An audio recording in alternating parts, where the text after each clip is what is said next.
Bonsoir, où sont les hommes? C'est la question du jour sur Complément d'enquête, puisqu'on a vu des hommes, par exemple, escalader des ponts ou des grues du côté de Nantes ou de Puy-en-Velay pour réclamer des gardes alternés. On en a vu revendiquer le droit de refuser une paternité comme des femmes refusent des grossesses. On en a vu agressifs au Canada, des masculinistes qui trouvent le monde trop féminisé. Et puis on a vu des hommes un peu perdus sur le terrain sexuel face à des femmes qu'ils jugent se comporter comme des mecs. Où sont les hommes? C'est donc le thème de ce 219e numéro de Complément d'enquête.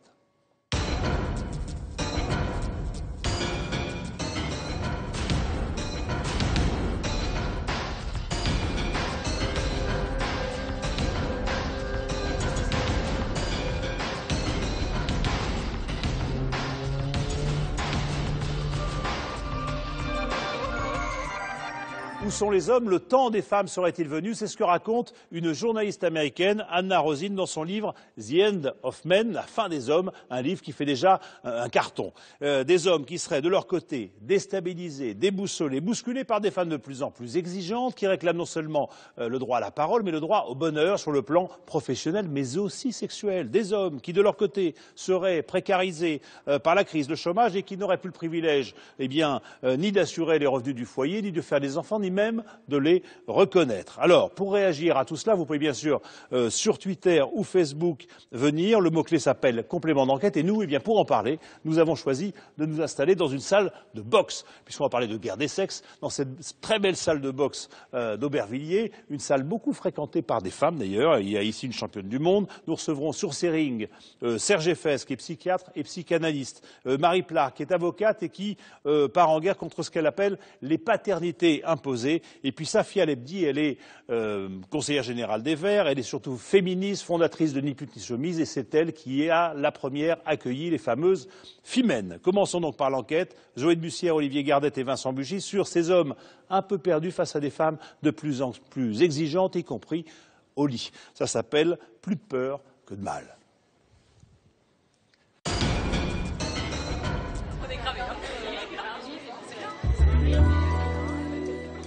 Dans une rue du quartier latin, chaque mardi, une file d'attente unique en son genre. Des femmes, et rien que des femmes. Ce soir, elles vont voir une pièce qui s'adresse directement à elles, un spectacle qui fait le plein depuis plus d'1 an.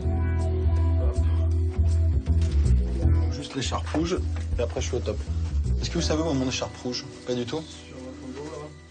Pour les attirer, le secret de l'humoriste Clément Lanoux, avoir banni les hommes de la salle. C'est comme une soirée entre copines où finalement, au lieu d'être à la terrasse d'un café, de regarder les mecs et de refaire le monde, on fait pareil mais un spectacle. Elles sont venues pour passer plus d'1 heure à se moquer des garçons. Moi je vais vous apprendre à vous méfier des vrais dragueurs car il existe des techniques de drague, quels que soient vos âges, vos situations amoureuses. Si vous tombez sur un homme qui les maîtrise, vous êtes mal. Et je veux plus jamais que vous tombiez sur ce genre d'homme. Sois la bienvenue. Un homme qui tombe le masque, qui dévoile les grosses ficelles de la drague, pour aider les femmes à les décrypter. Alors la meilleure chose à faire, c'est les nègres. Les nègres, c'est un compliment sous forme de vanne, où en tant que femme, t'as envie de dire à la fois merci et en même temps connard. Un mec qui va dire j'adore ton style, t'as pas eu le temps de te changer en arrivant du boulot, c'est ça? Tu vois, c'est ça, c'est les négations. Tu sais quoi? Je voulais te remercier d'avoir eu le courage de monter sur scène, parce qu'on est là, on se connaît pas, on se découvre. En fait, non mais je vous explique. En fait, là, je suis venu pour te draguer, et en fait, c'est moi qui vais être séduit, c'est assez bizarre.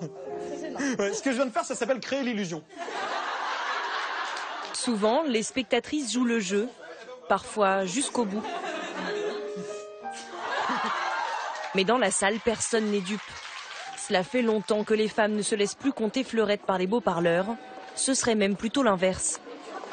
S'il y a un cours d'amour qui existe, il faudrait aussi le faire pour les hommes, parce que oui, je pense que certains garçons sont un peu perdus même. Je pense qu'aujourd'hui, ouais, les nanas sont plus indépendantes et sont autonomes et ont plus besoin de quelqu'un pour faire bouillir la marmite. Donc du coup, les critères forcément vont vers le haut. Il est temps qu'ils comprennent, les hommes, un peu.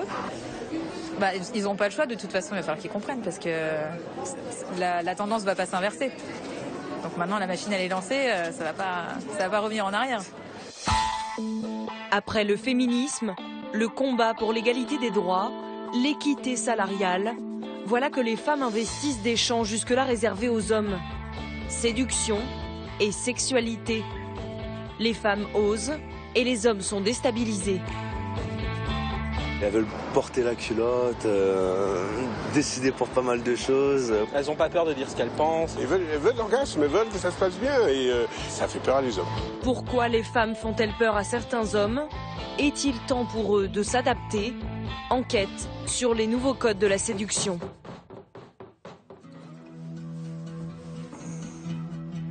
Marine, 23 ans, fait partie de cette génération de jeunes femmes décomplexées. Oh, elle a des tatouages partout, mon Dieu. Non, je ne vois pas partout. C'est horrible, elle a des piercings, des tatouages et tout, une fille moderne. Merde. Je trouve ça horrible. Cette étudiante en littérature étrangère est une grande consommatrice de films érotiques. Allez, let's go. Sans tabou ni pudeur, elle a même accepté de poser pour un site internet dédié à la culture porno. Top, bouge pas. Ok. Ok. Tu pivotes juste un tout petit peu vers moi. Ouais, nickel, parfait. Marine n'est pas une professionnelle des photos de charme, c'est juste une jeune femme très à l'aise avec sa sexualité. Elle pose nue devant des milliers d'internautes et ne voit pas où est le problème. Pourquoi est-ce que vous avez voulu poser nue pour ce site? Parce que je connais le site et qu'il me plaît. Et j'en connaissais pas avant qui parlait aussi bien avec un regard aussi frais sur la culture pornographique. Et parce que ils me l'ont proposé, ils ont proposé de faire un chouette shooting. Le résultat de ce shooting, le voici, publié quelques jours plus tard sur le site. Ici, un visiteur sur 3 est une femme. De plus en plus souvent, le X, autrefois typiquement masculin, séduit un public féminin. Même les grands producteurs français ont vu émerger un nouveau marché. Une génération de femmes qui a grandi avec un accès facile au porno, comme Marine et son amie Taïni. Elles osent parler de tout. Quand vous couchez avec un garçon, c'est un sujet que vous abordez entre copines, c'est ouvert. Oui. En général, oui, c'est vrai que ça plaît moyennement aux garçons. Vous n'êtes pas trop, en général. Je me suis rendu compte que les mecs en parlent beaucoup moins entre eux, en fait. Et ils sont beaucoup plus dans la retenue.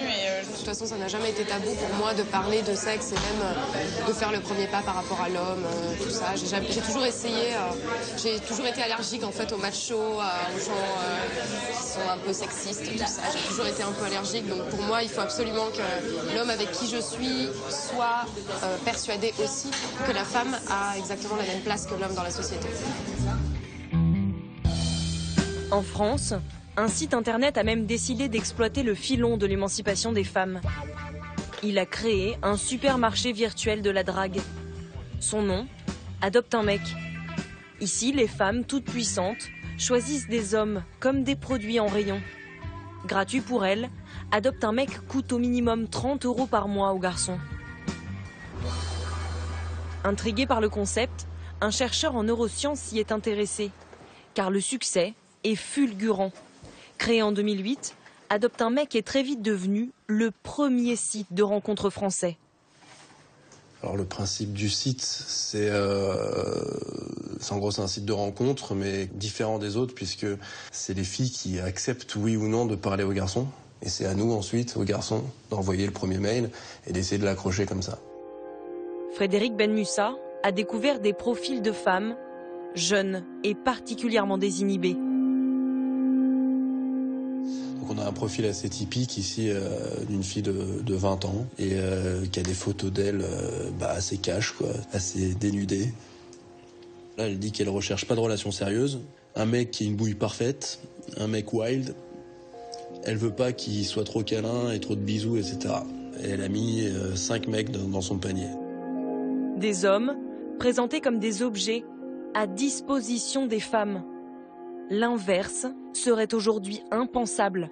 On accepte beaucoup plus le principe puisqu'effectivement on va dire oui mais avant les femmes elles ont été dominées par les hommes, etc. Donc du coup c'est vrai que c'est un retournement de la situation par rapport à ce qui se passait il y a encore 20 ans quoi, on va dire, même 10 ans. Mais là c'est vraiment presque une vengeance, et une vengeance sur une génération en plus qui n'a rien fait. Face à ces femmes qui se disent libérées, des garçons désarçonnés, cachés derrière leur écran. Pour engager la conversation avec eux, nous nous sommes créés un profil d'utilisatrice. Rapidement, nous avons décroché un rendez-vous avec Baptiste. Salut. Un grand timide. Tu m'aurais dragué dans un bar? Si tu m'avais vu. Tu veux aller à l'intérieur? Ouais. Baptiste a 25 ans et ce n'est pas un grand dragueur, il le sait. Je prends un vent, quoi, ça arrive, mais j'aime pas trop avoir l'impression que les filles sont pour de la merde. C'est pas trop mon truc, c'est pour ça. Aujourd'hui, les filles de sa génération lui semblent inaccessibles. Selon les quartiers, moi je sais que je bosse dans le quartier 16e, etc. Enfin, c'est incroyable, c'est surréaliste, les filles, pour qu'elles se prennent là-bas, elles sont super bien habillées, très fashion même, elle est abordée, c'est impossible. Après 1h30 de conversation, nous avons quitté Baptiste. À quelques kilomètres de la frontière française, nous avons rendez-vous en Belgique avec Charles, un autre grand timide. Chez lui, c'est pathologique. Avec les femmes, il n'a jamais trouvé sa place, même derrière un écran. Alors depuis 10 ans, il consulte. Docteur. Entrez, je vous en prie. La première fois qu'il est venu voir ce psychiatre, Charles était en situation d'échec. Alors, quoi de neuf? À première vue pourtant, c'était une histoire d'amour, presque banale. Dans la première série de consultations, une des premières choses dans mon souvenir que Charles a pointé, c'était qu'il était très amoureux d'une fille et c'était vraiment, je fais un pas en avant, je fais 2 pas en arrière pendant un bon bout de temps.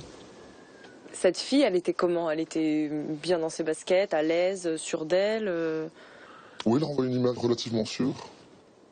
Qu'est-ce qu'on est en face de ça? Perdu. On se sent petit. Ouais.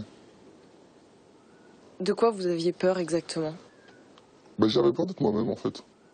Je me sentais pas capable d'être assez à l'aise et assez bon.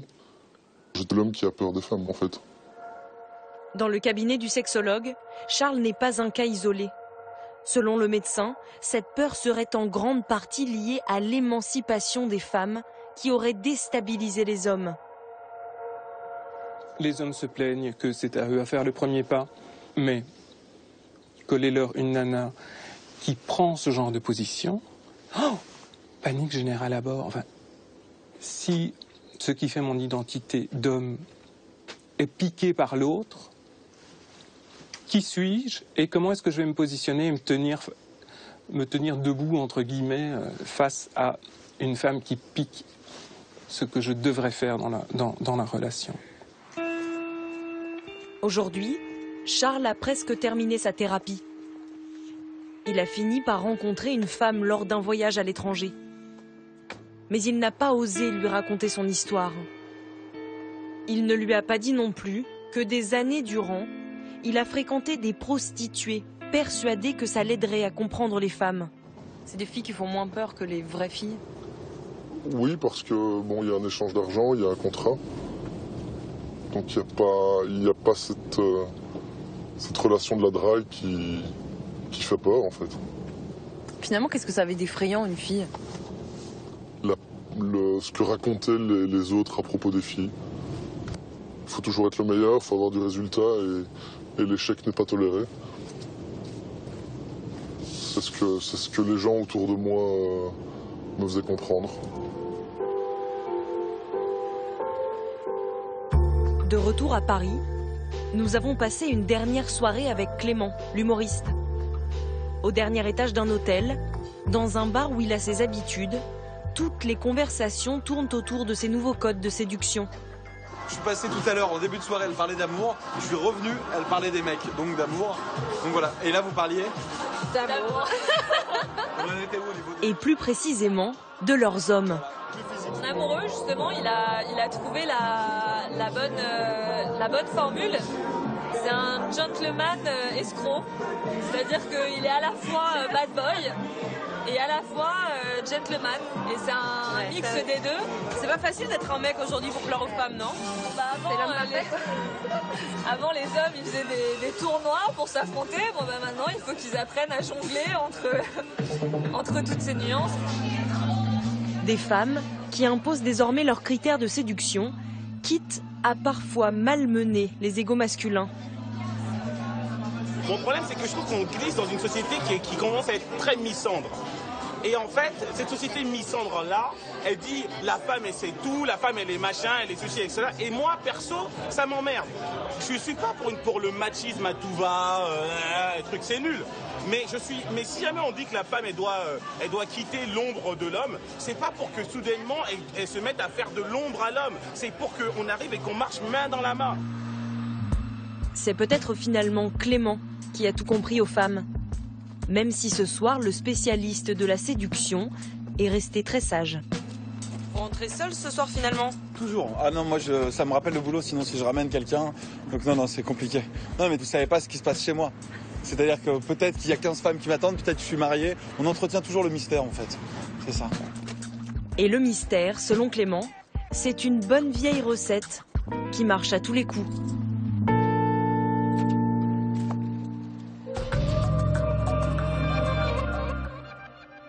Voilà pour ce reportage de Zoé de Bussière, Olivier Gardette et Vincent Buchier. Et nous sommes bien sûr toujours ici dans cette très belle salle de boxe d'Aubervilliers avec vous, Serge Effez. Vous êtes psychiatre, psychanalyste. Votre dernier ouvrage s'appelle Le Nouvel Ordre Sexuel, mais vous avez aussi beaucoup écrit sur les hommes et ce qui se passait dans leur tête par rapport au comportement des femmes. Alors on est là sur un ring, évidemment, pour cette guerre des sexes. Oui. Je ne sais pas si c'est le ring des hommes et le ring des femmes à côté ou l'inverse. Il n'y a pas de ring bleu et de ring rose. Enfin, c'est la guerre. Ce sujet, vous le voyez, il y a effectivement comme ça des choses, des comportements qui changent, des approches différentes, des attentes des femmes qui ne sont plus les mêmes, des comportements qui ont changé. S'il y a quelque chose qui a changé, c'est les attentes des femmes et le comportement des femmes, bien évidemment. Je dirais que classiquement, les femmes, elles étaient faites pour attendre. Elles attendaient le prince charmant, comme on le voit dans tous les contes d'enfants. Aujourd'hui, les femmes, elles n'attendent plus, elles choisissent, elles décident, elles sont autonomes. Et c'est cette autonomie des femmes qui, peut-être, déstabilise le plus les hommes. Dans leur choix sexuel, comme les sentimentaux, comme dans leur vie professionnelle. Comme dans la vie concrète, comme dans la vie professionnelle. Plus personne n'élève une fille aujourd'hui en lui disant de toute façon, ton destin, c'est de te marier et d'avoir des enfants. Bien sûr, tu vas te marier et avoir des enfants pour ton bonheur, mais ton destin, c'est d'être un individu autonome qui devra compter sur lui-même. Donc chacun compte sur soi. Les hommes, ils sont paumés? Les hommes, évidemment, ça les fait tomber d'un certain piédestal où ils étaient le chevalier sauveur qui venait répondre aux attentes de cette jeune femme. Donc les hommes doivent se repositionner dans leur autonomie par rapport à des femmes qui elles-mêmes sont dans une autonomie. Alors c'est pas la guerre des sexes, moi j'aime pas beaucoup ce terme-là, mais c'est forcément un affrontement.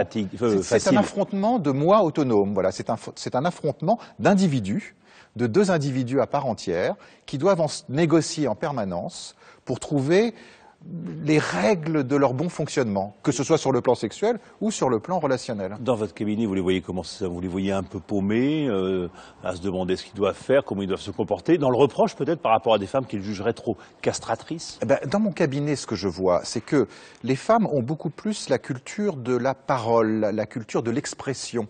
Les hommes, ils sont beaucoup plus dans l'action.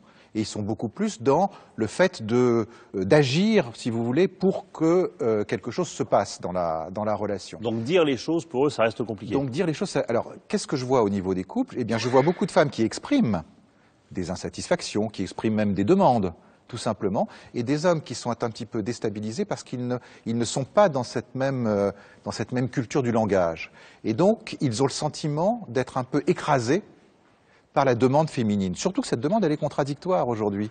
Hein, on l'entend à un moment dans votre reportage, on entend une jeune femme qui dit « je veux à la fois quelqu'un qui soit un bad boy et un gentleman ». Ça rappelle l'ancienne demande contradictoire des hommes, une femme qui soit à la fois une maman et une putain, vous savez. Bon, donc, on se dit que les choses n'ont peut-être pas changé autant qu'on veut bien le dire, mais sur cette attente des femmes, notamment sur le terrain de la performance sexuelle, est-ce qu'il y a comme ça maintenant des hommes qui sont un peu désarçonnés par un appétit affiché, par une exigence, je dirais pas de résultat, oui, en tout cas de capacité? Alors, oui et non, c'est-à-dire qu'à la fois les hommes sont plutôt contents de cet épanouissement sexuel. D'ailleurs, on le voit dans tous les sondages sur la sexualité des Français et des jeunes est plutôt de plus en plus épanouie année après année. C'est-à-dire que les garçons et les filles se connaissent mieux, ils connaissent mieux leur corps, ils savent mieux comment faire l'un avec l'autre, ils connaissent mieux les attentes de l'autre, et qu'aujourd'hui la virilité, c'est pas posséder une femme, mais c'est faire jouir une femme d'une certaine façon. Donc là, il y a une meilleure entente. Maintenant, il n'y a pas une peur des hommes par rapport à ça? Alors, il peut y avoir une peur pour une femme qui est trop dans la demande, parce que, comme vous le dites, effectivement, le grand problème d'un homme, c'est d'être à la hauteur, c'est donc d'assurer. On dit que beaucoup d'hommes, justement, ont recours au Viagra, au Cialis, même très jeunes, pour justement se rassurer et se rassurer sur leur capacité, leur performance. C'est vrai. C'est vrai. Ils vous le demandent. Ah oui, c'est vrai que le Viagra, quel que soit l'âge. Ce type de médicaments sont de plus en plus répandus. Alors évidemment beaucoup plus chez les hommes après 40 ans, bien évidemment, et pour des raisons physiologiques évidentes. Mais c'est vrai qu'il y a des jeunes hommes qui sont inhibés, qui ont peur de ne pas assurer, de ne pas être à la hauteur et qui ont recours à ça. Alors, je vais reciter, si vous voulez bien, 2-3 chiffres justement sur les comportements sexuels hommes et femmes à travers les âges pour comprendre s'il y a des véritables révolutions ou bouleversements. Il faut savoir qu'en termes de nombre de partenaires, les hommes annoncent aujourd'hui 14 partenaires sexuels en moyenne au long d'une vie, c'était 12 en 70. Les femmes, elles, sont passées de 1,8 partenaires en 70 à 10 partenaires en moyenne aujourd'hui. Affiché.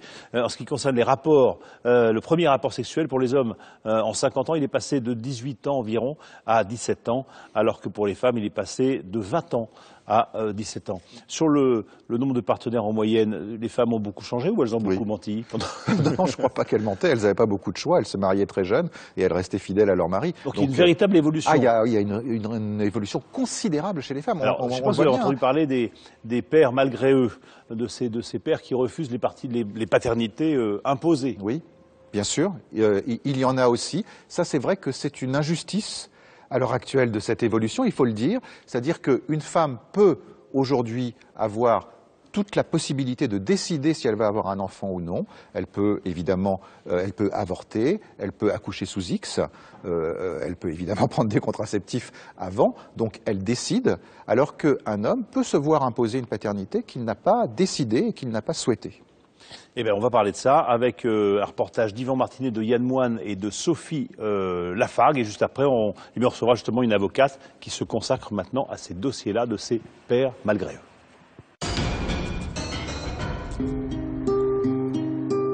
Voilà 12 ans que ce fardeau pèse sur ses épaules.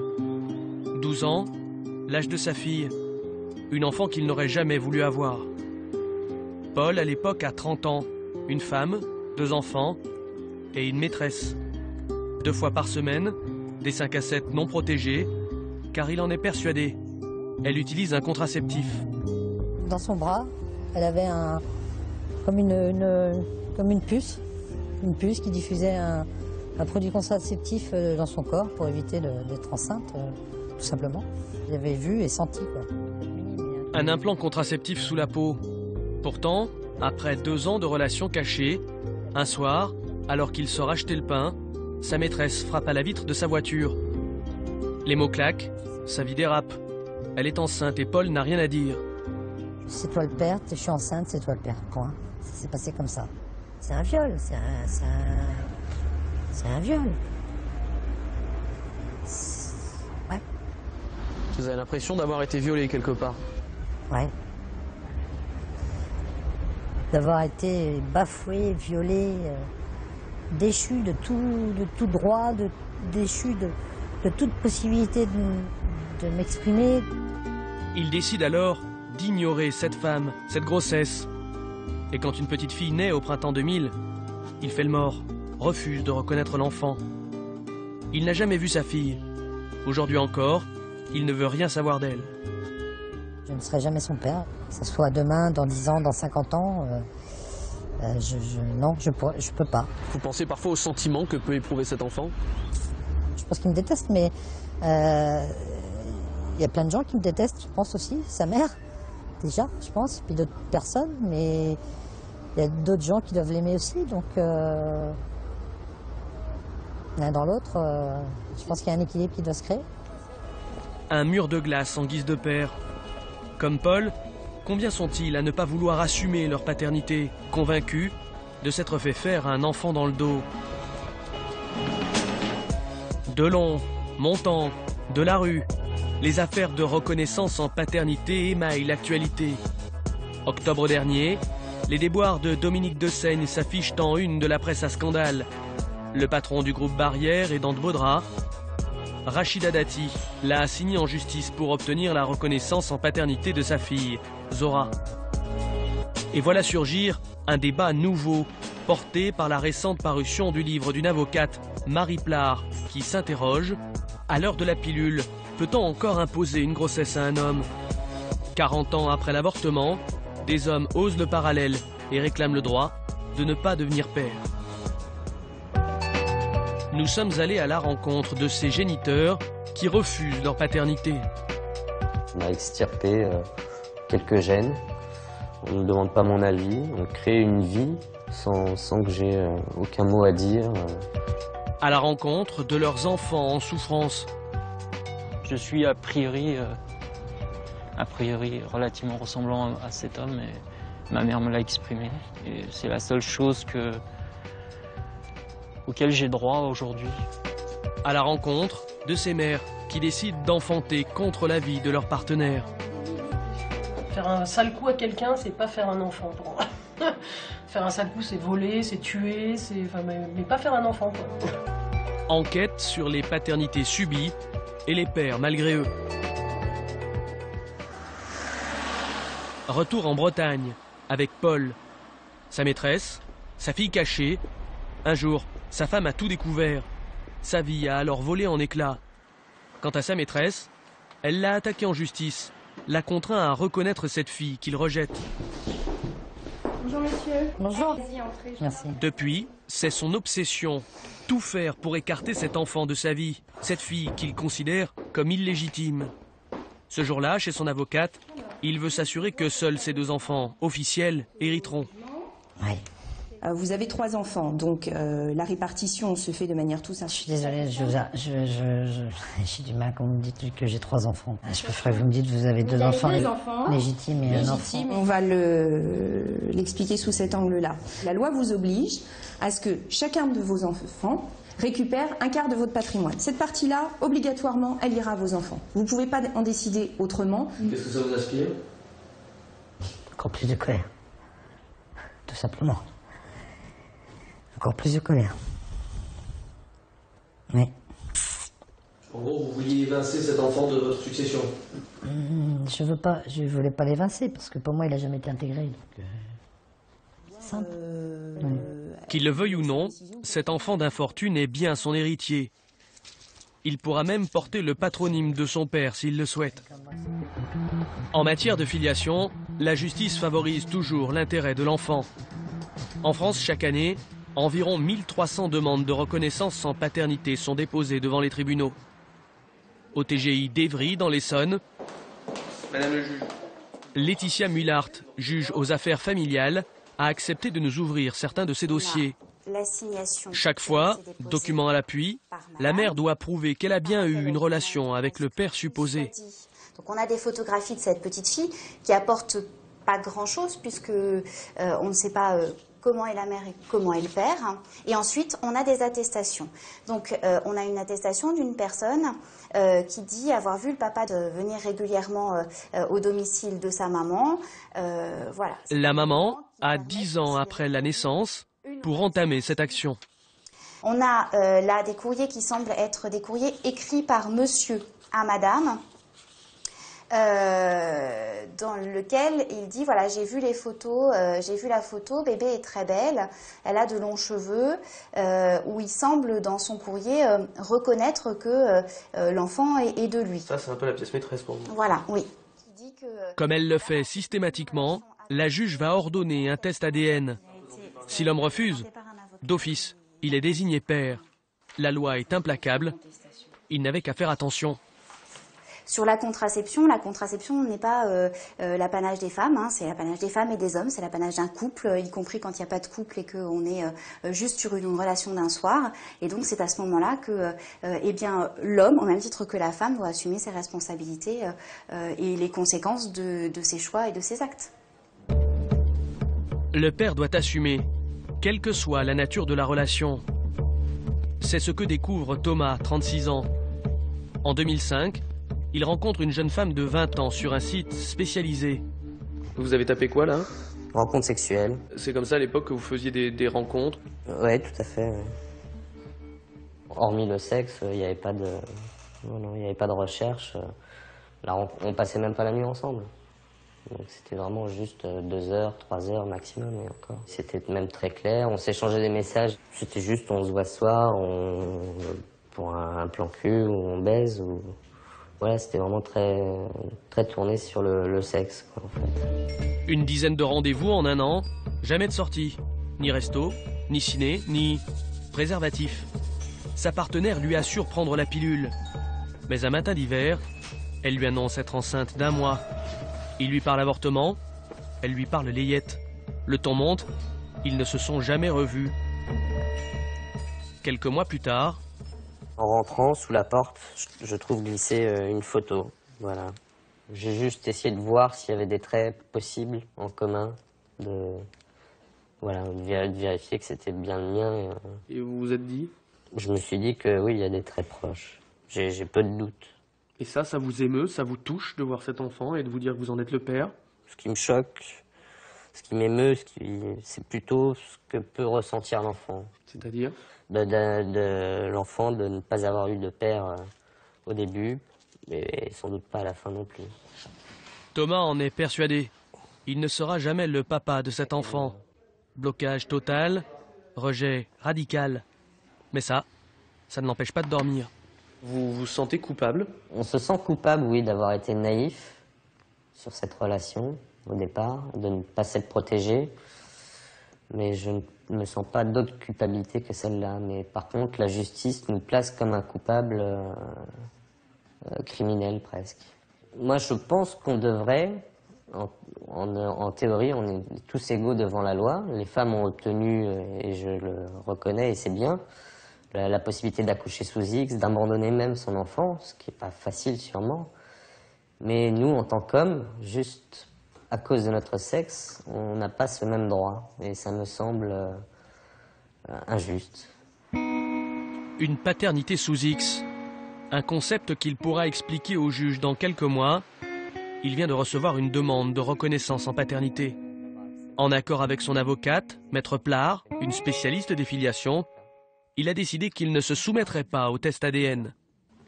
Comme j'ai peu de doutes sur le résultat éventuel si je faisais l'expertise, c'est vrai que mon choix est plutôt de refuser. Alors, il sera sans doute désigné père d'office. Il veut ainsi s'opposer jusqu'au bout à cette paternité qu'il juge forcée, à une procédure entamée selon lui pour l'argent. La maman lui réclame 5 000 € de frais d'accouchement, 20 000 € de préjudice moral, plus une pension alimentaire. En revanche, elle ne demande ni garde, ni visite. Est-ce qu'elle demande qu'il ait un contact régulier avec l'enfant? Aucune. Bon, il n'y a pas la moindre ligne. Je ne crois pas avoir vu une seule demande rédigée par une mère et son avocat venant chercher l'homme en tant que père, venant proposer de créer par le biais d'un psychologue ou d'un centre de médiation un embryon de lien qui permettrait peut-être à cet homme d'envisager cette paternité doublée peut-être. Si la loi peut obliger un homme à assumer financièrement sa progéniture, rien ne le force à l'aimer. Qu'advient-il de ces enfants rejetés avant même que d'exister? À Alès, Yann est l'un d'eux.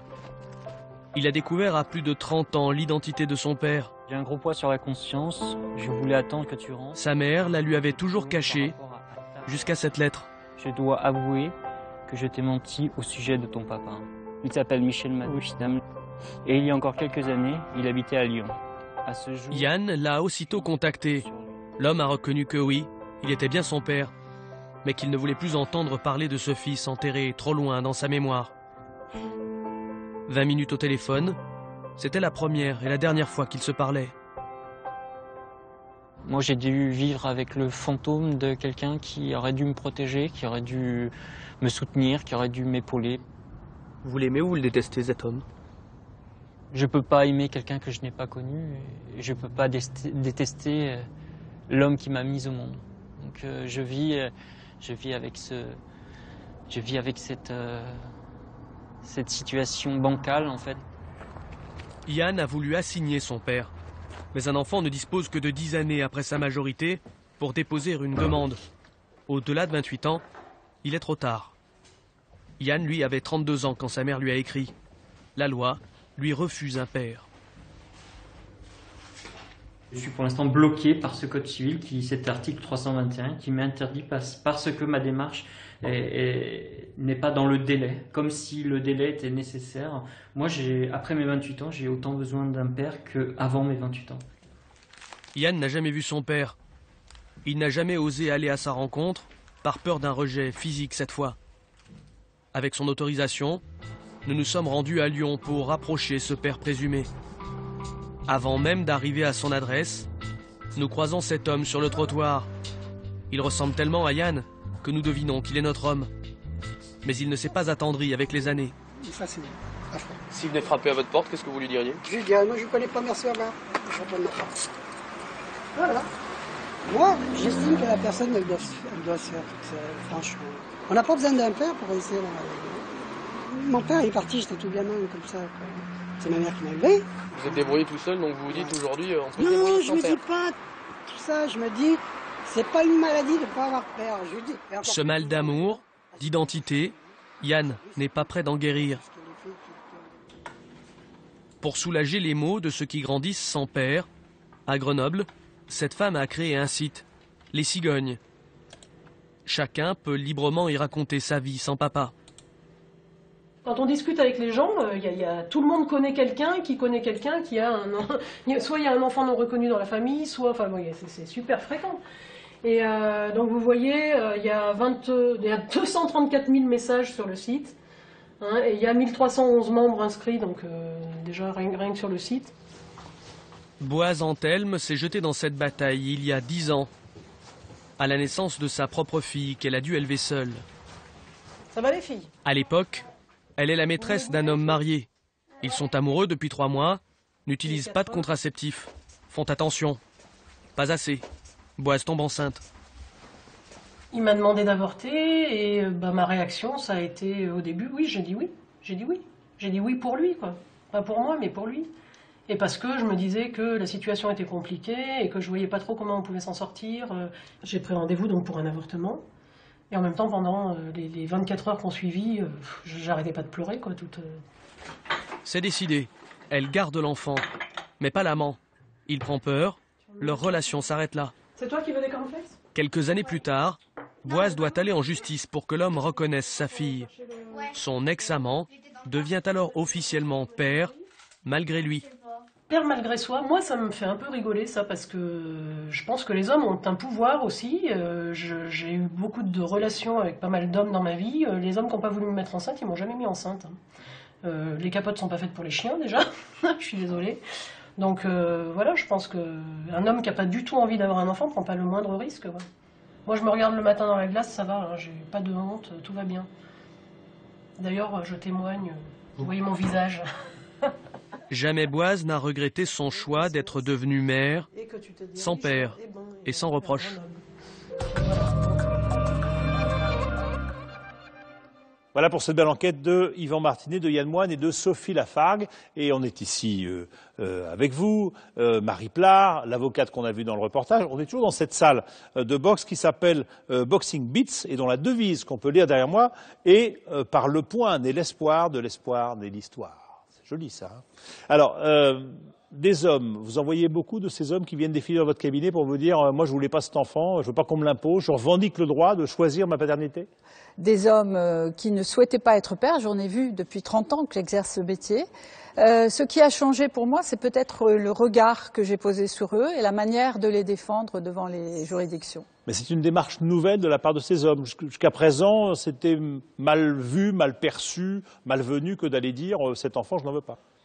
Ils ont toujours essayé de le faire savoir, mais ils ne sont pas entendus par la justice parce que les lois sur les filiations ne leur donnent pas la possibilité de dire « je ne veux pas ». Les lois sur la filiation et les tribunaux vont chercher le géniteur et vont le désigner comme père. Et dans ces deux mots-là, géniteur et père, on a peut-être la clé de ces discussions.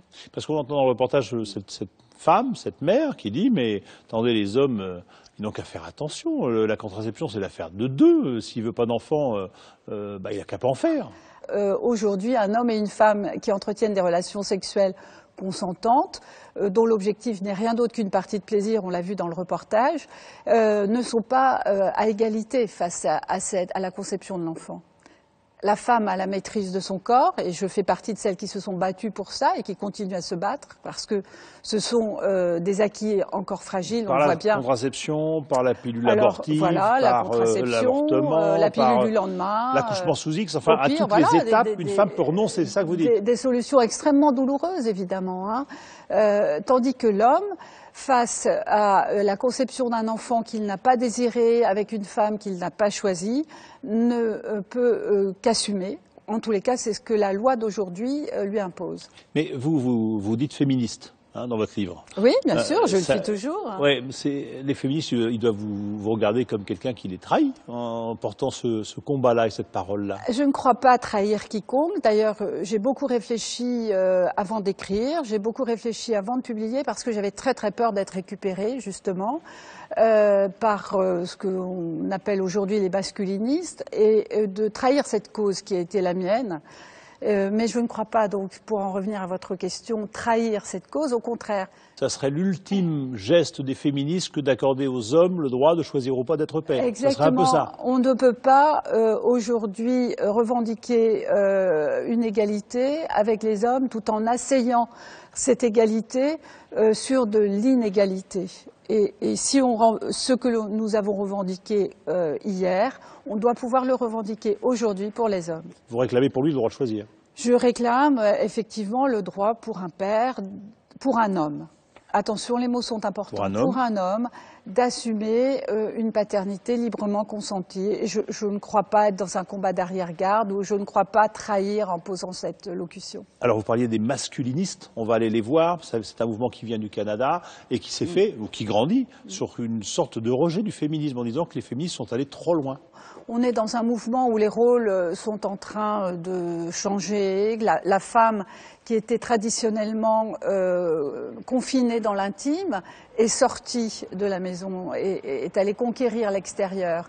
Inversement, l'homme a peut-être une fonction un peu plus maternante, on pourrait même le dire, et tout ça s'ajuste. Il faut juste qu'on retrouve chacun nos places. Ça peut... Voilà, ces ajustements ne sont pas sans friction, certaines frictions. Il n'y a pas le feu à la maison, comme on dit. Bon, merci beaucoup. Merci Marie Plat. Je rappelle votre livre, ça s'appelle « Paternité imposée » sur ces fameux hommes qui refusent justement qu'on fasse d'eux des pères. Alors on va regarder cette enquête de Nathalie Sapena, d'Antoine Husser et de Vincent Gobert, qui sont allés donc au Canada voir ces masculinistes, pays le Canada, des bûcherons, du sirop d'érable, de Céline Dion, mais aussi de Carole Laure. C'est à vous de choisir.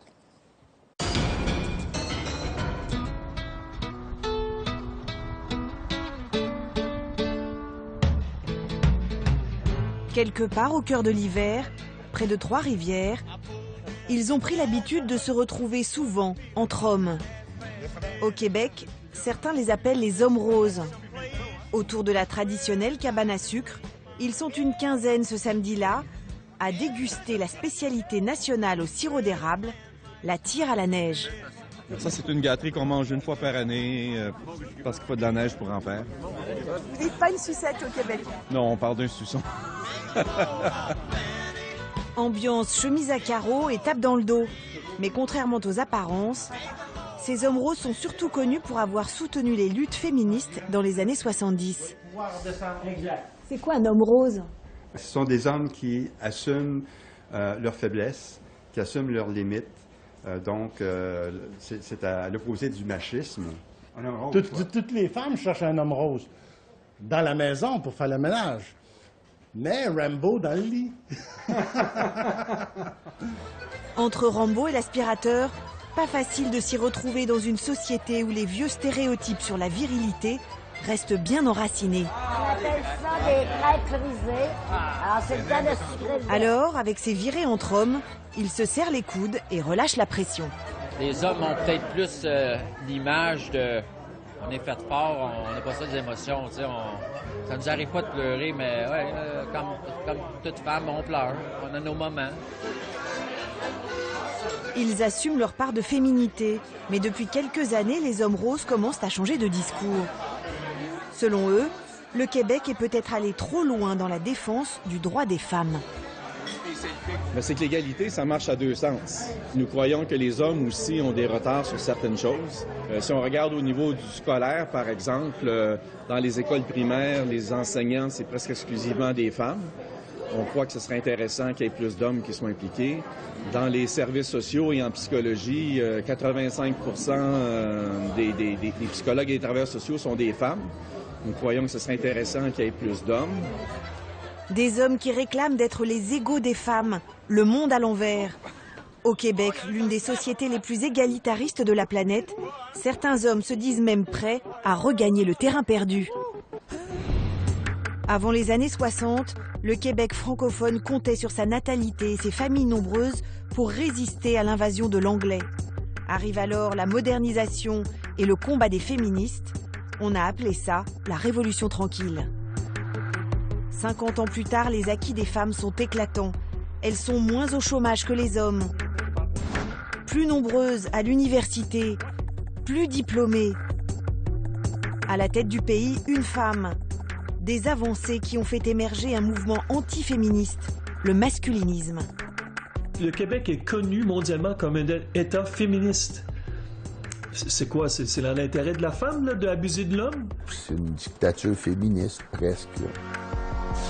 Les hommes québécois seraient-ils victimes d'un nouveau sexisme?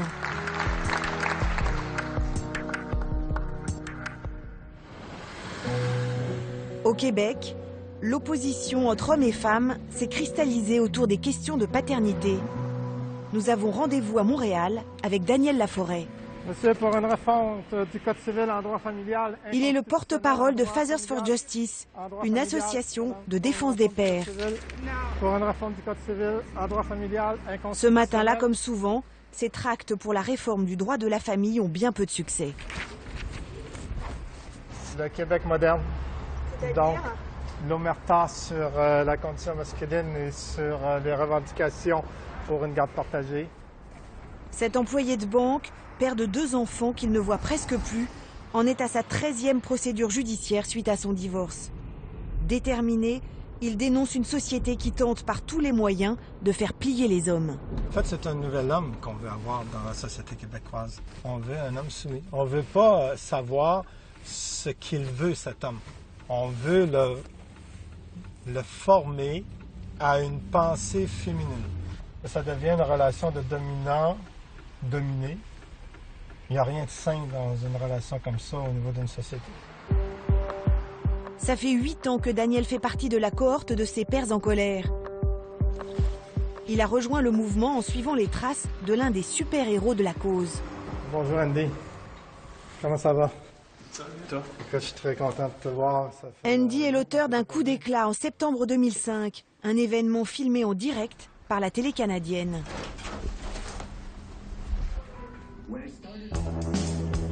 Andy a escaladé le pont Jacques-Cartier, le plus grand de la ville.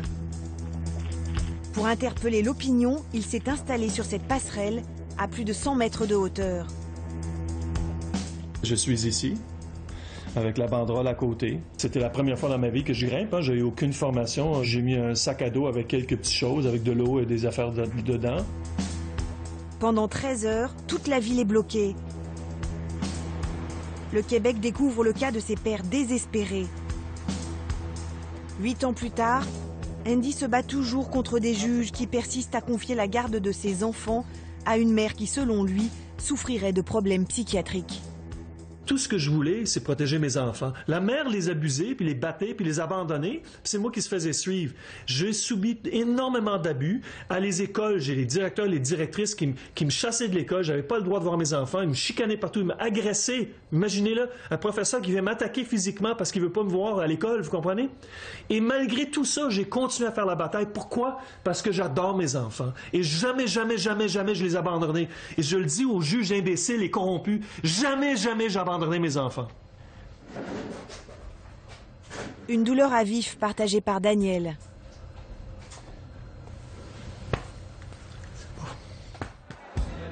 Andy a été jugé et condamné. Les pères québécois n'escaladent plus les ponts. Mais grâce à leurs actions spectaculaires, l'association est devenue célèbre jusqu'en France. Il y a quelques semaines, des pères s'en sont inspirés en occupant des grues. de combats judiciaires en coups médiatiques, la cause de ses pères a ému l'opinion québécoise. Elle a aussi ravivé la parole des plus radicaux, des nostalgiques du patriarcat devenus les maîtres à penser du masculinisme. Des courageux voyageurs. L'un des plus extrémistes de ce mouvement a fini par accepter de nous recevoir. Bien au chaud dans sa maison à 1 heure de Montréal, Jean-Claude Boucher recense de façon méthodique le moindre affront fait à la condition masculine. Sharon Stone, elle a dit, plus j'ai de renommée et de pouvoir, plus j'ai de possibilités d'humilier les hommes. C'est bien, hein? Il voit le Québec comme une société misandre. Il y en a comme ça, des pages et des pages. Qui professe la haine des hommes et qui passerait sous silence leurs problèmes. On parle très peu des hommes qui se suicident, on parle très peu des 10 000 hommes qui vont en prison pour rien, on parle très peu des hommes qui sont pris avec des pensions alimentaires pour des enfants qu'ils ne pourront jamais avoir. On n'en parle pas de ça parce que, au départ, le féminisme a pris toute la place. Vous voulez dire le féminisme a pris trop de place? A pris toute la place. Pour expliquer les rapports hommes-femmes au Québec, Jean-Claude Boucher a une version bien à lui de l'histoire du pays. La colonisation, ça a été fait par des hommes qui venaient tout seuls, ils n'amenaient pas leur famille. Et il y avait toujours une carence de femmes, donc la femme était reine, si on veut. Et les hommes étaient plutôt roses ou plutôt obéissants pour ne pas avoir de problème. Ce qui fait que quand le mouvement féministe a commencé à prendre de l'ampleur, c'était relativement facile de tasser les hommes. Ce point de vue radical reste minoritaire, mais il touche une corde sensible chez tous les Québécois. Il y a 23 ans, le pays a été traumatisé par un drame hors du commun. Le 6 décembre 89, en 20 minutes, un jeune homme tue 14 personnes à l'école polytechnique de Montréal, 14 femmes. Les motivations du tueur sont sans équivoque, comme il l'écrit dans la lettre qu'il rédige sur place avant de se suicider. J'ai décidé d'envoyer ad patres les féministes qui m'ont toujours gâché la vie. Le souvenir de ce drame est gravé à l'entrée de l'école d'ingénieurs. Sur ce mémorial qui énumère les noms des victimes, parmi elles, Maude Aviernick, la sœur de Sylvie. Maude Aviernick, ouais.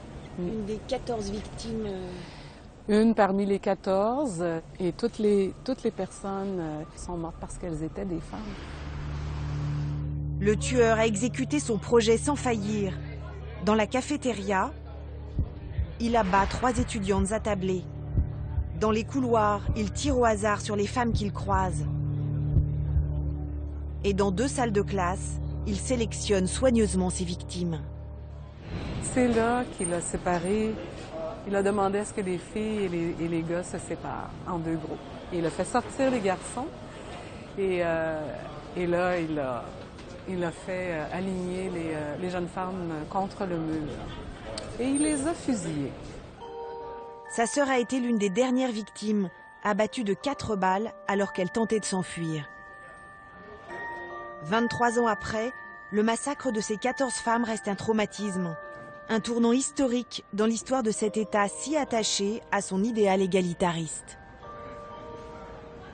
Jamais on a senti, avant cette date-là, qu'il y avait une telle haine à l'égard d'un groupe de société, à l'égard des femmes, parce que les Québécoises féministes ont été très dynamiques. Et ça a été un féminisme plutôt pas violent. Et il n'y avait rien qui nous laissait croire que ça allait heurter certains individus. Et surtout pas un homme de 20 ans. Vraiment pas un homme de 20 ans. Comment expliquer cette haine des femmes chez l'auteur du massacre, Marc Lépine? Y a-t-il des clés dans son enfance, dans sa vie, qui éclairent son geste insensé? Ces questions hantent toujours sa mère. Monique Lépine a à présent 75 ans. Elle évoque un enfant solitaire, sensible. Elle raconte un père violent qui les met à la rue. Le petit garçon a 7 ans et sa mère le place dans une famille d'accueil pour pouvoir travailler. C'était la période heureuse. Est-ce qu'on aurait pensé qu'il serait devenu un tueur? Pas du tout, hein? Pas du tout. C'est un petit garçon qui aimait quand même s'amuser. Et oui. Vous n'aviez pas remarqué qu'il haïssait les féministes ou les femmes comme il l'a écrit? Moi, j'ai vu ça juste à la fin, là. Féministe, je me suis demandé qu'est-ce que ça voulait dire pour lui, une féministe. Est-ce que c'était une femme qui gagnait sa vie, qui avait un bon travail, qui était quand même autonome financièrement? Dans ce cas, j'aurais pu être le modèle.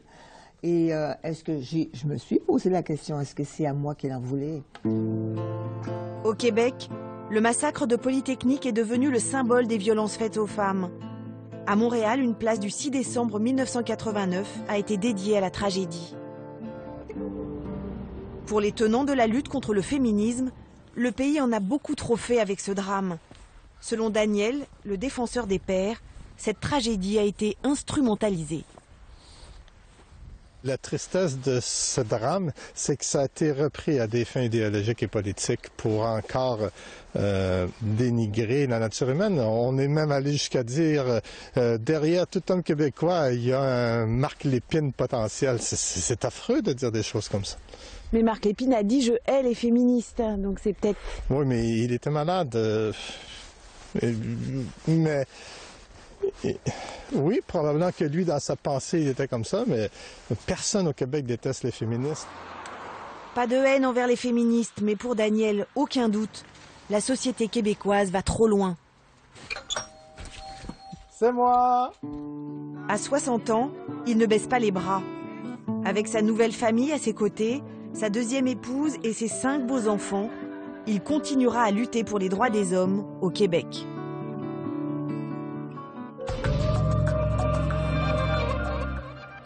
Reportage signé Nathalie Sapena, Antoine Huster et Vincent Gobert. Donc retour bien sûr dans cette salle de boxe d'Aubervilliers avec vous, Safia Lebdi. Vous êtes conseillère régionale d'Île-de-France d'Europe Écologie Les Verts. Vous êtes cofondatrice de Ni Putes Ni Soumises. Et je disais au début de cette émission, vous êtes celle qui est allée chercher les femmes à Kiev qu'ils avaient ramenées ici. Donc vous êtes solidaire de leur combat. Exact. Les manifs seins nus, tout ça, vous aimez le faire. Vous le faites vous-même d'ailleurs. J'ai trouvé ça d'une fraîcheur et bien sûr avec tout le combat que je mène sur l'égalité et la libération de la femme, j'ai adopté l'action féminine. Bon, donc vous nous direz un petit peu ce que ça représente, mais un mot quand même sur Amina. C'est une femme tunisienne qui a manifesté de la même façon en Tunisie et ça se passe mal pour elle. Alors Amina s'est mise sur la blogosphère en Tunisie, torse nu, où elle avait annoté sur son torse « Je suis une femme libre ». Ça a été posté et vu bien sûr par l'ensemble des pays arabes et donc elle a été condamnée à la lapidation par un groupe de salafistes, donc publiquement, et bien sûr, et séquestrée par sa famille, enlevée, séquestrée par sa famille. Bon, et la journée d'aujourd'hui est une journée d'action. Aujourd'hui, c'est une journée internationale en soutien à Amina pour qu'on la libère. Alors, tout ça pour dire que le combat féministe est loin d'être terminé, si j'ai bien compris. Mais sur ce qui se passe là avec ces masculinistes, vous connaissiez, j'imagine, ces masculinistes canadiens, vous aviez entendu parler de ça, quand ils disent que le féminisme est allé trop loin vis-à-vis de ces hommes roses au Canada. Vous comprenez ce qu'ils disent ? Non, moi je comprends pas. Quand je vois la situation dans le monde et comment aujourd'hui les femmes sont traitées, je peux pas comprendre leur discours. Je l'entends. J'entends la crainte, mais je ne peux pas comprendre ce discours qui dit qu'à un moment donné, les féministes ont été trop loin. Elles n'ont pas été trop loin, puisqu'elles n'ont toujours pas gagné cette fameuse égalité. Après, s'ils se sentent, eux, dans une espèce d'étau, quand ils voient y arriver les femmes à certains postes de pouvoir, et qui sentent que ce pouvoir-là, il est trop au Canada, ben voilà, et peut-être que c'est une réaction à un futur. Ça serait par anticipation, ils auraient peur de la façon dont les choses sont en train de se rééquilibrer à vos yeux et à se déséquilibrer au leur. Alors, je vais reciter quelques chiffres justement sur ces inégalités hommes-femmes, parce qu'elles existent toujours quand même, un petit peu les choses, notamment sur différents domaines, tâches domestiques, salaires, représentation. Donc, en ce qui concerne les tâches domestiques, Hommes-femmes, c'est 4h01 par jour pour les femmes qu'elles consacrent à ces tâches-là, c'est 2h13 pour les hommes. Les salaires, à tâches égales, les femmes gagnent toujours 28% de moins que les hommes. La représentation dans les instances dirigeantes, à l'Assemblée nationale, il y a 27% de femmes, au Sénat 20%, et dans les conseils d'administration des entreprises du CAC 40, c'est 23,7%. C'est ce qui vous fait dire que le féminisme a des raisons encore de se mobiliser, que la partie n'est pas gagnée. Aujourd'hui, je pense qu'il y a un recul du féminisme et de la place de la femme dans le monde. Et qu'il y a de plus en plus de violence, que la société est dans une sphère un peu de violence économique, sociale, etc. Et que les premières qui sont victimes de tout ça sont les femmes. Je pense que les féministes, d'abord, elles ont à se réorganiser et à pousser et à maintenir d'abord les acquis. Un recul du féminisme, c'est pas l'impression qu'on a. On a l'impression qu'on parle de parité, que ça bouge, que petit à petit les femmes progressent dans la société au poste de responsabilité, etc. Que les choses se rééquilibrent petit à petit, même si on n'est pas encore arrivé au bout. Ça fait longtemps le féminisme en France, et je pense que par exemple le droit à l'avortement est remis en cause partout dans le monde.